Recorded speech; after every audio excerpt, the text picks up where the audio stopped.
Lawyers for some of Mr. Trump's co-defendants in the classified documents case are also trying to block this report. Adam, I want to show you what's been going on the Michigan State University campus for the past day and a half. Take a look behind me. This is the Sparty statue.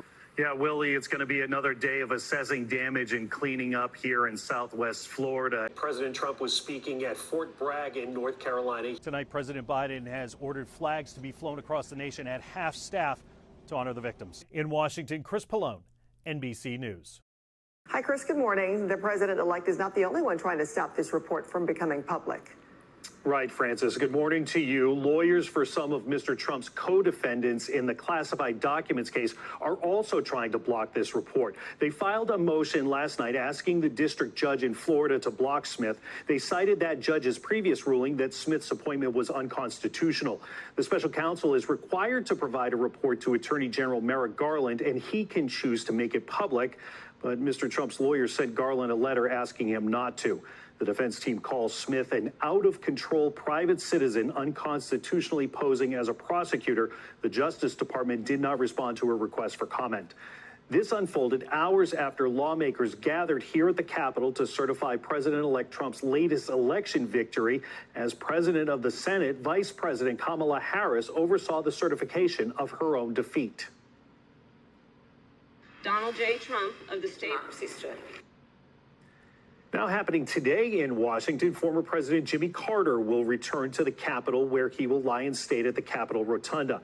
There will be a private ceremony this afternoon, and the public can come pay their respects later tonight and all day tomorrow before the national funeral service on Thursday. Because of all the snow that we got in Washington over the last day or so, all of the funeral events for Jimmy Carter today will be delayed by about 90 minutes, Francis. Yeah, making those logistics extra tough for them. Thank you, Chris. We've started to see reports of first responders going out to assess the damage in the last half hour or so, especially south of me in places like Naples and Fort Myers. They'll get a better sense of exactly what happened there as the storm surge rushed in. The immediate issue right now with Ian is that it is dumping tons of rain on central Florida, places like Orlando, out towards the Space Coast. We're seeing tons of reports of flash flooding, homes and cars being inundated, rivers and streams also getting swollen. So Ian continues to remain a threat even as a tropical storm. But this storm did race on shore with 150-mile-per-hour winds, and that incredible storm surge yesterday coming in near Cayo Costa, just south of me here by about 100 miles, and it left neighborhoods underwater. We saw cars floating down the streets. Right now, we still have no reports of any fatalities, and there are about 2.5 million people in Florida without power right now, about 500,000 of them here in the Tampa Bay area. But this area really emerged largely unscathed. Earlier in the week, it looked like the storm was coming directly here, but it did not. It went south of here. And so people in the Tampa Bay area are just waking up to some tree damage, some power lines down, and also maybe don't have power at the moment, but certainly avoided a direct blow.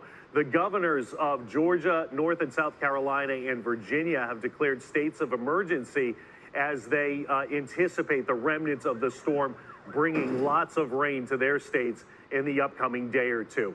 Let's go back to you. For a third straight day, people in Allen, Texas gathered at the entrance of the outlet mall where 8 people died Saturday, killed when a heavily armed man pulled up and started shooting. Now the 8 crosses representing the victims are adorned with their names. Among the dead, 3 children, Daniela Mendoza, 11 years old, and her sister, Sophia, 8. The youngest victim, 3-year-old James Cho, killed along with his parents. His 6-year-old brother, William, the only family member who survived, now an orphan without a little brother. For the first time in days, officials updated the public on their probe into the shooter's background and motive. Why did he do this? Well, the big question is we don't know. That's what the investigation is trying to find out. We do know that he had neo-Nazi ideation. He had patches, he had tattoos, even his signature, verified that. Investigators are honing in on social media posts that appear to belong to the gunman, 33-year-old Mauricio Garcia. The posts on a Russian social media platform contain rants against women and minorities, as well as shirtless pictures of white supremacist tattoos. We saw it in Buffalo. We've seen it in El Paso. It's part of an ideology that flourishes online, particularly in those places that are unmoderated. Garcia also posted online about struggling with his mental health. An Army spokesperson says in 2008, Garcia did not complete basic training, kicked out after 3 months for an unspecified physical or mental condition. Online posts of receipts appear to show that Garcia spent more than $3,000 on guns. Texas does not have extreme risk or so-called red flag laws on its books. In Allen, Texas, Chris Pollone, NBC News. As night fell on Lewiston, Maine, agents executed search warrants and searched properties believed to be connected to suspected gunman Robert Card. Tens of thousands remain under shelter-in-place orders with a mass murderer potentially on the loose.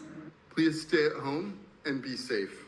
Police say Card walked into a Lewiston bowling alley and opened fire Wednesday night, then drove to a bar and continued his attack, leaving at least 18 dead and 13 more injured. Among those shot at the bowling alley, Trisha Aslin. Her mom says she was killed while trying to call 911.